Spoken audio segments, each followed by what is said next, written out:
Good morning to all of you. कैसे हैं आप सब। सर्वत्र ज्ञानशाला के यूट्यूब चैनल में मैं आप सबका बहुत बहुत स्वागत करता हूं। आज का हमारा जो टॉपिक है वो समांतर एवं लंबवत रेखाएं, इसको लेकर के आज हम चर्चा करने वाले हैं। लास्ट लेक्चर में जो हम लोगों ने जाना था पूरक कोण क्या होते हैं और संपूरक कोण क्या होते हैं, और आपको कॉम्प्लीमेंट्री सप्लीमेंट्री एंगल्स के उदाहरण देते हुए कैसे कोणों को निकाला जाता है, इसको लेकर के भी हम लोगों ने चर्चा की थी। आज के इस लेक्चर में हम समांतर एवं लंबवत रेखाओं के बारे में समझें। इससे पहले थोड़ा सा रैखिक युग्म को हम जानने का प्रयास कर लेते हैं। पुनः मान लिया बिंदु O से कोई किरण OA जा रही है ये, और इसके विपरीत कोई किरण OB जा रही है। यहीं से किसी समतल में कोई किरण OC ऊपर की ओर जा रही है। आप देख सकते हैं कि OA और OB एक दूसरे की विपरीत किरणें हैं, और OC के कारण यहां पर कोई दो कोण बन रहे हैं, कोण 1 और कोण 2। तो रैखिक युग्म का मतलब होता है एक और स्थित कोई जो कोण होता है उन दोनों कोणों का योगफल क्या आना चाहिए, 180 अंश।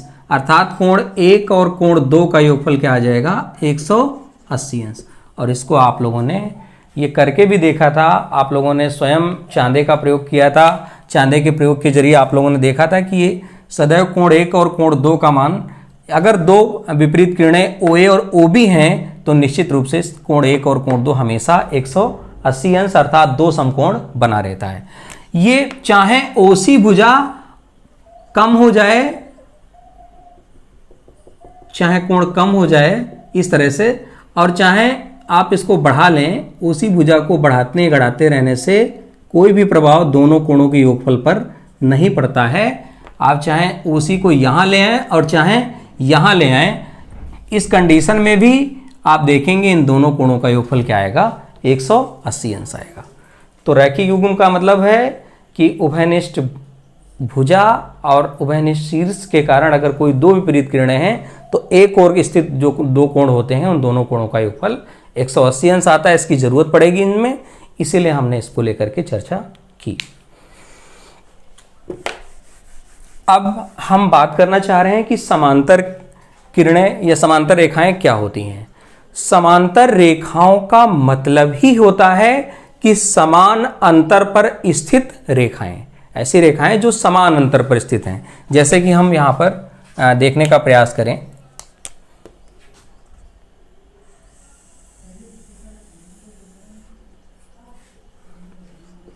एक कोई रेखा ये है जिसका नाम हमने रख लिया AB,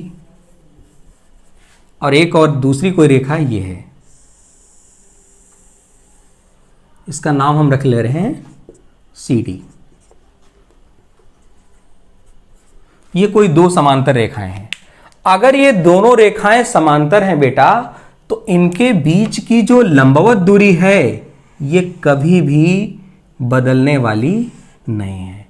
ये बीच की लंबवत दूरी सदैव समान बनी रहेगी, इसीलिए ये समान अंतर पर स्थित रेखाएं हैं। इनके बीच की जो लंबवत दूरी है वो कभी भी बदलती नहीं है। सपोज दैट इनके बीच की अगर लंबवत दूरी हम देखें 3 सेंटीमीटर है, तो आप कहेंगे ये दूरी सदैव हर स्थान पर अनंत पर ये दोनों रेखाएं चली जाएंगी। किसी समतल में स्थित दो समांतर रेखाएं अगर होंगी तो अनंत तक जाएंगी, तब भी उनके बीच की लंबवत दूरी, ये बीच की जो दूरी आप देख रहे हैं, अगर ये 3 सेंटीमीटर है तो सदैव वो 3 सेंटीमीटर ही बनी रहेगी।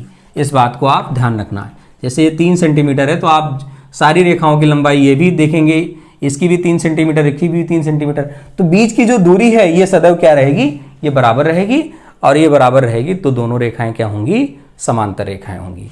तो इसको जब हम डिनोट करेंगे, AB समांतर रेखा किसके है, CD के। तो आप देखते हैं समांतर रेखाओं को प्रदर्शित करने के लिए इस तरह से दो तिरछी लाइनों का हम लोग प्रयोग करते हैं। इस बात का आप ध्यान रखिए। AB समांतर रेखा क्या है, CD, इसको प्रदर्शित करने के लिए इस तरह का चिन्ह हम प्रयोग में लाएंगे। और मैं बात कर रहा हूं लंबवत दूरी, इसका मतलब जो ये कोण है ये क्या होना चाहिए, 90 अंश। आप देख पा रहे होंगे लंबवत दूरी, तो इसको आप समझने का प्रयास करिएगा। दूसरी चीज इससे यही निकल के आती है, एक बड़ा कॉन्सेप्ट यहां से निकल के आता है, अगर रेखाएं बेटा समांतर नहीं है तो निश्चित रूप से उनके बीच की जो लंबवत दूरी है वो जरूर परिवर्तित होगी, कहीं ना कहीं वो सदैव समान नहीं रहेगी अगर समांतर नहीं है। और अगर वो समान नहीं रहेगी तो भले ही आप चाहे जितनी दूरी तक बढ़ाते चले जाएं, वो किसी न किसी बिंदु पर आकर के दो रेखाएं आपस में जरूर मिलेंगी। जैसे कि आप अगर रेखाएं समांतर नहीं हैं तो आप यहां पर एक चित्र के माध्यम से समझने का प्रयास करिएगा।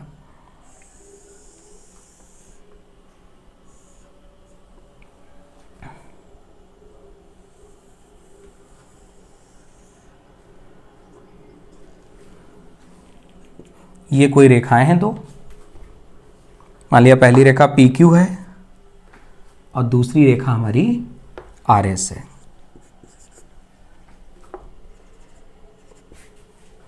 पहली रेखा हमारी क्या है, पी क्यू है, दूसरी रेखा कौन सी है, आर एस।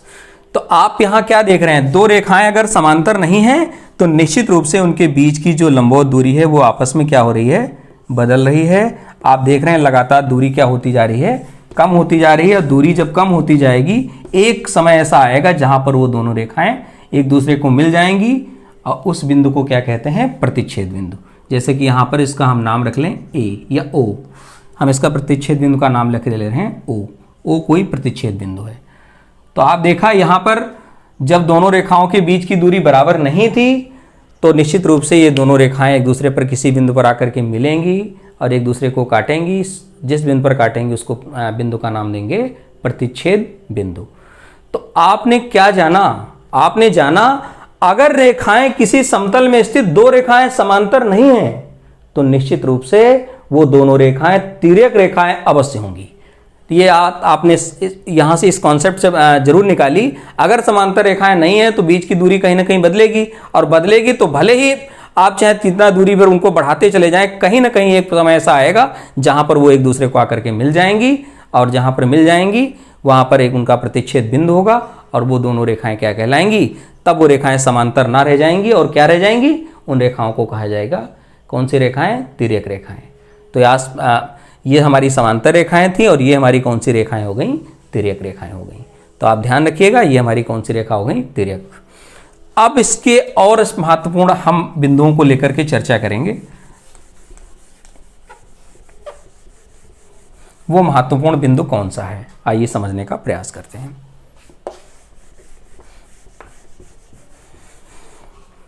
वो बिंदु ये है बेटा कि जब दो रेखाएं समांतर नहीं हैं तो वो निश्चित रूप से रेखाएं तिर्यक हैं,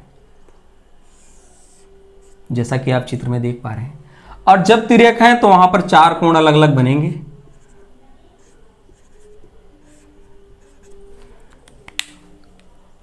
एक और चित्र हम यहां पर किसी समतल में दो समान तिर्यक रेखाओं के लिए एक और चित्र हम खींच के देख ले रहे हैं। मान लिया सपोज दैट इसी तरह से खींच ले रहे हैं।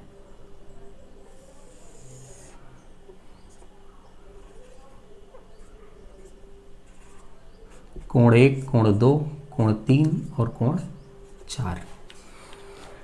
आप क्या करेंगे, मैंने बताया था इसमें चांदे का प्रयोग बड़ा कारगर साबित होगा और आगे की ज्योमेट्री में आपके लिए जादू साबित करेगा। ये बड़े बड़े गहरे गूढ़ सिद्धांतों को आपको रटना नहीं पड़ेगा, आप स्वयं परखें, चीज़ों को करें। लर्निंग बाय डूइंग के माध्यम से जो चीज़ें आप स्वयं रिजल्ट तक पहुंचेंगे वो आपके हृदय से जुड़ेंगी और उन चीज़ों को आप मानस पटल पे हमेशा के लिए स्थायी हो जाएंगे और कभी भी उन चीज़ों को आप नहीं भूलेंगे।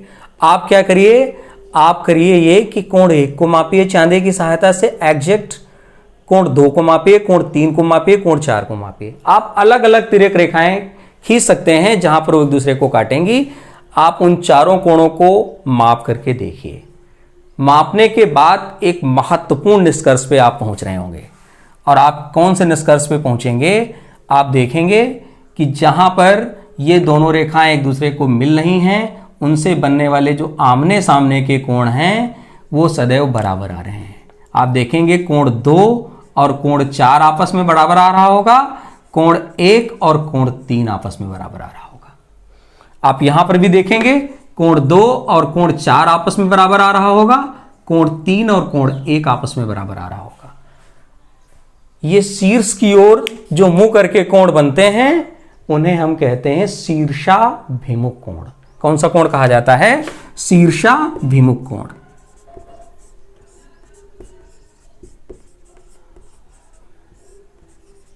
वर्टिकली ऑपोजिट एंगल, शीर्षाभिमुख कोण कहा जाता है उनको। तो आप ध्यान रखिएगा, शीर्ष की ओर अभिमुख, जो शीर्ष की ओर मुख करके कोण है वो आपस में सदैव क्या, आपने चांदे के प्रयोग से ये चीज सिद्ध की, स्वतः ही सिद्ध की कि कोण 2 कोण 4 प्रत्येक दशा में बराबर आ रहा है। इस बात की डिपेंडेंसी नहीं है, चाहे ये कितना भी घटे बढ़े, ये बीच के जो कोण हैं, शीर्षाभिमुख कोण हैं, ये कभी भी बदलने वाले नहीं, ये सदैव आपस में क्या आने वाले हैं, बराबर आने वाले हैं। आप तरह तरह के प्रयोग, तरह तरह के जो है आप कॉपी पर जो है ड्रॉ करके इनको सिद्ध कर सकते हैं, और आप इस निष्कर्ष पे हमेशा पहुंचेंगे कि शीर्षाभिमुख कोण सदैव आपस में क्या होते हैं, बराबर होते हैं। तो आप ध्यान रखिएगा, कोण 2 के सामने का कोण 4 ये सदैव बराबर आएगा, कोण 1 के सामने का कोण 3 ये भी सदैव आपस में क्या आएगा, बराबर आएगा। दूसरी चीज, पहला निष्कर्ष तो हमने शीर्षाभिमुख कोणों का निकाल लिया, जब रेखाएं समांतर नहीं है तो तिर्यक हैं, और तिर्यक हैं तो एक निष्कर्ष पे पहुंचे कि शीर्षाभिमुख कोण आपस में क्या हो गए, बराबर हो गए। अगली बात इसमें यह आती है, अगले प्रयोग के दौरान आप जो आपने कोण मापे हैं उन्हीं कोणों में आप देखेंगे कि मान लिया हमारी ये रेखा थी AB और ये रेखा थी हमारी CD। AB पहली रेखा थी और दूसरी रेखा कौन सी हमारी, CD है। तो आप क्या देखेंगे कि कोण 1 और कोण 2, अगर आप AB रेखा की बात करें, AB रेखा की केवल बात करें, तो कोण 2 और कोण 3 रेखा के एक ओर स्थित जो कोण है, जैसा कि आप यहां पर देखें, रेखा के एक ओर जो स्थित कोण है, मैंने आपको बताया था रैखिक युग्म बनाते हैं, परस्पर विपरीत किरणें। यहां पर अगर प्रतिच्छेद बिंदु O ले लें तो OB और OA एक दूसरे के विपरीत है, इसलिए कोण 2 और कोण 3 आपने चांदे के प्रयोग से कोण 2 जो मापा होगा और कोण 3 मापा होगा, उनको जोड़ के देखिए। आप जोड़ के देखेंगे तो दोनों कोणों का योगफल कितना आ रहा होगा, 180 अंश आ रहा होगा।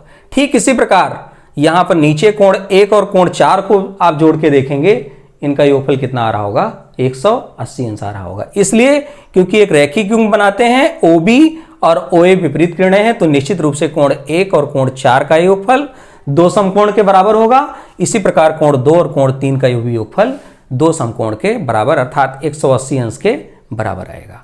तो निश्चित रूप से यह भी बात आपने चांदे के प्रयोग के जरिए सिद्ध की। मैं आपको ये बात बताता तो बहुत अच्छी चीज आपको समझ में नहीं आती, लेकिन आपने स्वतः ही चांदे के प्रयोग के जरिए इन कोणों को मापा है, समझा है, आपने तरह तरह के चित्र बनाकर हर जगह एक ही रिजल्ट पाया है। तो आज से ये बात आपके दिमाग में कॉमन हो जानी चाहिए कि जब भी दो तिर्यक रेखाएं होती हैं तो उनके शीर्षाभिमुख कोण आपस में बराबर होते हैं, और रेखा के एक और स्थित कुछ जो कोण होता है उन दो कोणों का योगफल सदैव क्या आता है, 180 अंश आता है। अगली बात इसमें हम ये करना चाह रहे हैं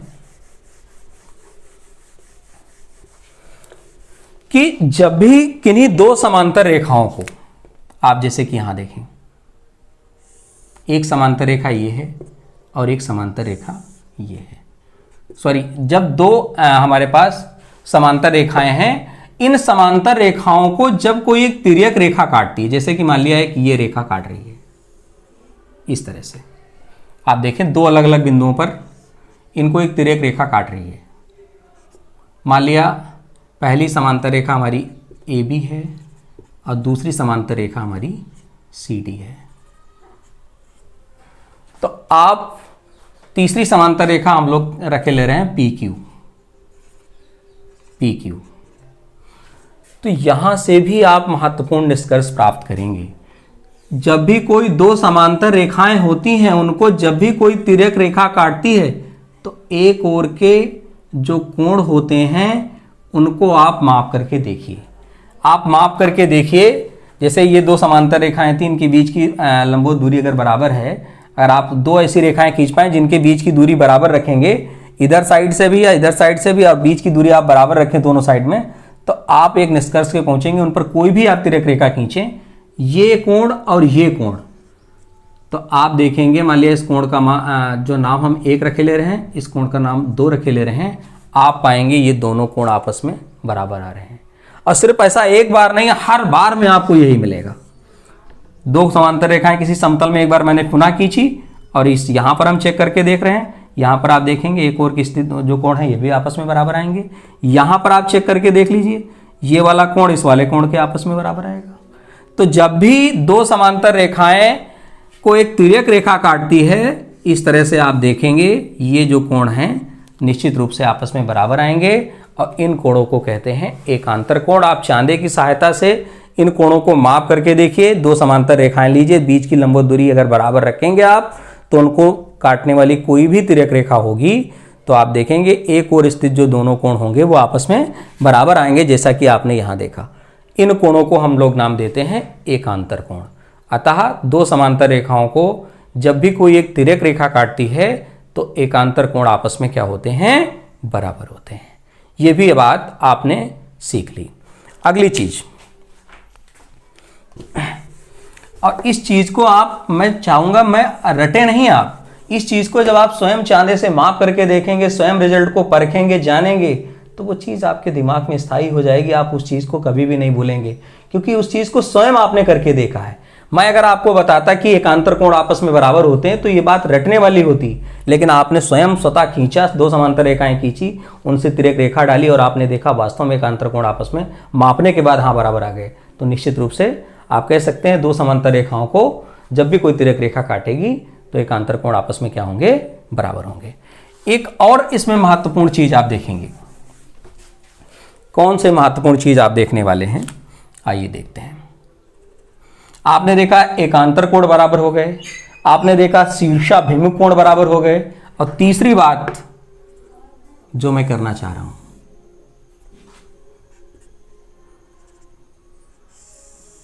इस बात पर भी बड़ा ध्यान दीजिएगा आप।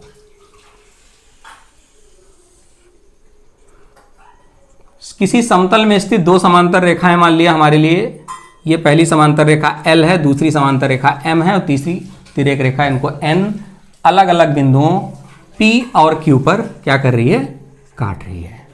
आपने देखा दो समांतर रेखाएं किसी समतल में हमारे पास L और M, हमने दो समांतर रेखाएं ले ली हैं L और M, और इनको कोई तिर्यक रेखा N बिंदु P और Q दो अलग अलग बिंदुओं पर काट रही है।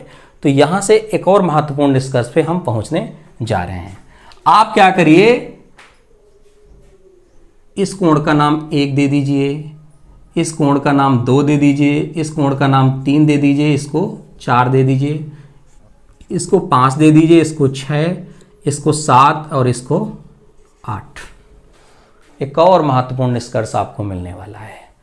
अब इन कोणों को चांदे की सहायता से पहले इत्मीनान से आप मापिए, सारे कोणों को मापिए, 1 को भी मापिए, 2 को, 3 को, 4 को, 5 को, 6 को, 7 को, 8 को। पहली कंडीशन में आप क्या पाएंगे, आप सारे कोणों को माप करके उनके मान देख लीजिए, उनके सामने लिख लीजिए। 1 का कितना आ रहा है, 2 का, कोण 3 का, कोण 4 का, कोण 5 का, कोण 6, कोण 7 और कोण 8 का कितना कितना मान आ रहा है। मान लिखने के बाद एक और महत्वपूर्ण निष्कर्ष पे आप पहुंचेंगे, जैसा कि दो निष्कर्ष पूर्व में हमने निकाले थे कि जब दो समांतर रेखाओं को एक तिर्यक रेखा काट रही है एकांतर कोण बराबर हैं। कैसी कोण बराबर है, एकांतर कोण बराबर हैं। और जब कोई दो तिर्यक रेखाएं होती हैं तो शीर्षाभिमुख कोण आपस में बराबर हैं। तो दो निष्कर्ष के सहारे, जैसा कि आप देखें ये दो तिर्यक रेखाएं हमको नजर आ रही हैं, एक M वाली एक N वाली, दो तिर्यक रेखाएं नजर आ रही हैं। आप देख पा रहे होंगे जब आपने कोण को मापा होगा, कोण 1 और कोण 3 एक दूसरे के वर्टिकली ऑपोजिट एंगल हैं, शीर्षाभिमुख कोण है, कोण ये आपस में बराबर आ रहे होंगे। कोण 1 और कोण 3 आपस में बराबर आ रहा होगा, कोण 2 और कोण 4 आपस में बराबर आ रहा होगा। आप देख लीजिए शीर्षाभिमुख कोण आपस में बराबर आ रहे होंगे। ये तो पहले ही प्रयोग में आपने देखा। यहां पर भी आप देख सकते हैं कि N हमारी कोई रेखा है और L कोई रेखा है, ये दो तिर्यक रेखा हैं। आप देख सकते हैं इनके जो शीर्ष के अभिमुख कोण, कोण 5 और कोण 7, कोण 6 और कोण 8 आपस में बराबर आ रहे होंगे। दूसरा रिजल्ट, दूसरा जो हमने प्रयोग किया था, आपने देखा दो समांतर रेखाएं मान लिया L और M, एक ये वाली समांतर रेखा L और एक ये वाली समांतर रेखा M। ये दो समांतर रेखाओं को जब कोई तिर्यक रेखा काटती है तो एक और स्थित एकांतर कोण आपस में बराबर होते हैं। तो आपने देखा कोण 3 आप देख रहे होंगे जितना मान होगा, कोण 5 भी उतना ही होगा। आप देख लीजिए, कोण 3 जितना आ रहा होगा, कोण 5 भी उतना ही आ रहा होगा। और आप देख रहे होंगे कोण 4 जितना आ रहा होगा, कोण 6 भी उतना ही आ रहा होगा। आप देखिए इस तरह से एक जेड की आकृति इस तरह से बनेगी एक आंतरकोण के लिए, और एक उल्टा आप इस तरह से बनाने का प्रयास करें तो ये कोण आपस में बराबर आएंगे। तो आपने देखा कोण 4 और कोण 6 आपस में बराबर आ रहे हैं, कोण 3 और कोण 5 आपस में बराबर आ रहे हैं। इसलिए आप देख पा रहे होंगे ये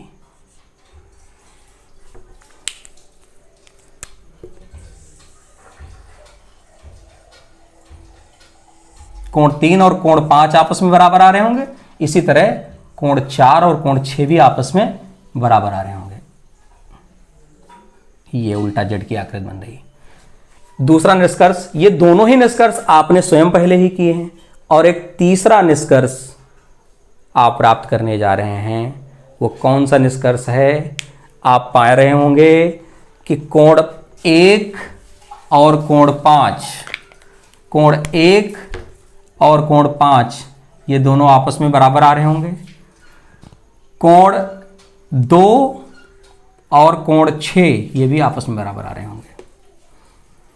कोण 4 और कोण 8 ये भी आपस में बराबर आ रहे होंगे। कोण 3 और कोण 7 ये भी आपस में बराबर आ रहे होंगे। ये करस्पॉन्डिंग एंगल है, संगत कोण है, एक जैसे दिखने वाले कोण। आप देखें तो 1 के नीचे जस्ट 5, 2 के नीचे जस्ट 6, 4 के नीचे यहां 8, यहां 3 के नीचे यहां 7, एक जैसे दिखने वाले संगत कोण आपस में क्या हैं? बराबर हैं। निश्चित रूप से ये हमारे करस्पॉन्डिंग एंगल हैं, ये भी आपस में क्या होते हैं? बराबर होते हैं। इन कोणों को कहा जाता है संगत कोण। कौन सा कोण? संगत कोण। तो आपने 3 महत्वपूर्ण निष्कर्ष निकाले। पहला निष्कर्ष ये निकला कि जब 2 तिर्यक रेखाएं काटती हैं तो शीर्षाभिमुख कोण आपस में बराबर होते हैं, और जब 2 समांतर रेखाओं को कोई तिर्यक रेखा काटती है तो एकांतर कोण बराबर होते हैं। साथ में जब 2 समांतर रेखाओं को जब कोई तीसरी तिर्यक रेखा काटती है तो करस्पॉन्डिंग एंगल हमारे जो संगत कोण हैं वो भी आपस में क्या आते हैं? बराबर आते हैं। एक उदाहरण के जरिए आप इसको अभी समझने का प्रयास करेंगे, लेकिन आपने चांदे का प्रयोग अगर किया है तो निश्चित रूप से ये बात आपके दिमाग में हमेशा हमेशा के लिए स्थिर हो जाएगी। एक और रिजल्ट आप अलग से बता रहा हूं, आप पा रहे होंगे कोण 1 और कोण 2 को जोड़ें 180 अंश आ रहा होगा, कोण 4 और कोण 3 को जोड़ रहे होंगे 180 अंश आ रहा होगा। इसलिए क्योंकि रेखा M के एक और स्थित कोण, इसी तरह रेखा L के एक और स्थित कोण 5 और कोण 6 का योगफल 180 अंश आ रहा होगा। आप देखिए कोण 7 और कोण 8 का योगफल 180 अंश आ रहा होगा। आपने ये सारी चीजें स्वतः ही प्रयोग के जरिए, स्वतः ही कोणों को माप के जरिए सीखी हैं। तो इस चीज को आप जब कई बार करेंगे तो आप इन प्रयोगों को स्वतः ही आपने किया है, आप इनको भूलेंगे बिल्कुल नहीं। क्योंकि जिन चीज़ों को स्वयं आप खोजते हैं, जिन चीज़ों को स्वयं आपने खोजा है तो रिजल्ट तक स्वयं पहुंचे हैं, तो वो चीज़ें आपके सीधे हृदय के साथ जुड़ती हैं, वो कभी भी आप वो मानस पटल से बाहर नहीं जाती हैं। अब इसमें एक महत्वपूर्ण क्वेश्चन ये है कि हम एक क्वेश्चन लें, जैसे कि एक प्रश्न हम ले रहे हैं,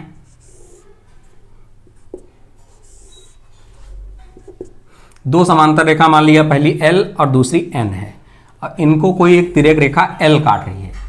कंडीशन ये है कि N parallel to L, N जो रेखा है L के समांतर है, पैरेलल लाइन है, और L कोई एक तिर्यक रेखा है जो इन दोनों रेखाओं को दो अलग अलग बिंदुओं पर काट रही है। मान लिया एक की बिंदु ये P है, ये दूसरा बिंदु Q है।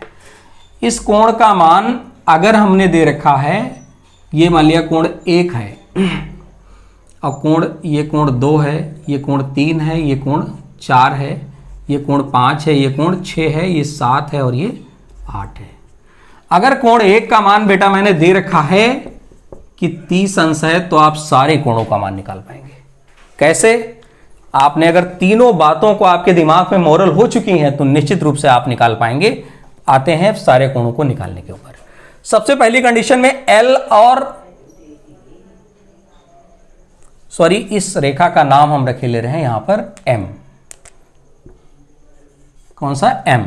हाँ, आप देखें तो L और M तिर्यक रेखाएं हैं, एक दूसरे को जो बिंदु इस बिंदु पर काट रही हैं, तो निश्चित रूप से शीर्षाभिमुख कोण आपस में बराबर होंगे। तो जब कोण 1 अगर 30 अंश दिया हुआ है बेटा, तो उस कंडीशन में कोण 3 भी कितना हो जाएगा? 30 अंश हो जाएगा। ये बात समझ में आ रही है आपके? अगली बात, आप जान रहे हैं कि जब एल अगर कोई समांतर रेखा है, एल अगर कोई रेखा है तो रेखा के एक ओर स्थित जो कोण होते हैं उनका योगफल 180 अंश होता है। और अगर कोण 1 का मान 30 अंश है तो निश्चित रूप से हम कह सकते हैं कोण 1 प्लस कोण 2 बराबर 180 अंश। निश्चित रूप से कोण 2 का मान आप निकाल पाएंगे और कोण 2 का मान कितना आएगा 150 डिग्री, 150 डिग्री। और जब आपने कोण 2 निकाल लिया निश्चित रूप से आप कह पाएंगे कि कोण 4 इसके शीर्षाभिमुख है, निश्चित रूप से वो भी कितना हो जाएगा 150 डिग्री। आपने ये सारे कोण निकाल लिए, पहली कंडीशन में शीर्षाभिमुख से निकाला और दूसरा रेखा के एक ओर स्थित कोण से निकाला। और बाकी आप कोण देखेंगे, कोण 1 कोण 5 संगत कोण है, तो जितना ही कोण 1 होगा उतना ही कोण 5 होगा, तो कोण 5 का भी मान कितना आ जाएगा 30 अंश। कोण 2 के कोण 6 संगत कोण है, तो कोण 2 और कोण 6 आपस में बराबर हो जाएंगे, इनका मान क्या आ जाएगा 150 अंश आ जाएगा। और आपको जब कोण 2 निकाल लिया, कोण 5 निकाल लिया है, सॉरी कोण 2 और कोण 6 को जब आपने निकाल लिया 150 अंश आया, तो आप देख सकते हैं कि कोण 6 का कोण 8 क्या है, किस तरह से यहाँ पर देख सकते हैं शीर्षाभिमुख कोण है, इसलिए कोण 8 भी कितना हो जाएगा, कोण 8 का मान हो जाएगा 150 अंश। इसी तरह आप देखें कोण 5 का मान अगर आपने निकाला है कोण 1 के बराबर है 30 अंश, इसलिए कोण 7 भी कितना हो जाएगा 30 अंश। तो आपने इन सारे परिणामों को इस आधार पर निकाल लिया जो तीनों प्रयोग आपने किए। आप देख सकते हैं एक कोण के दिए रहने से चाहे कोई भी कोण दिया हो आप सारे कोणों को निकाल पाएंगे। Thank you so much. आज का लेक्चर आपको अच्छा लगा हो तो लाइक करें, सब्सक्राइब करें। मिलते हैं अगले लेक्चर में। Thank you so much.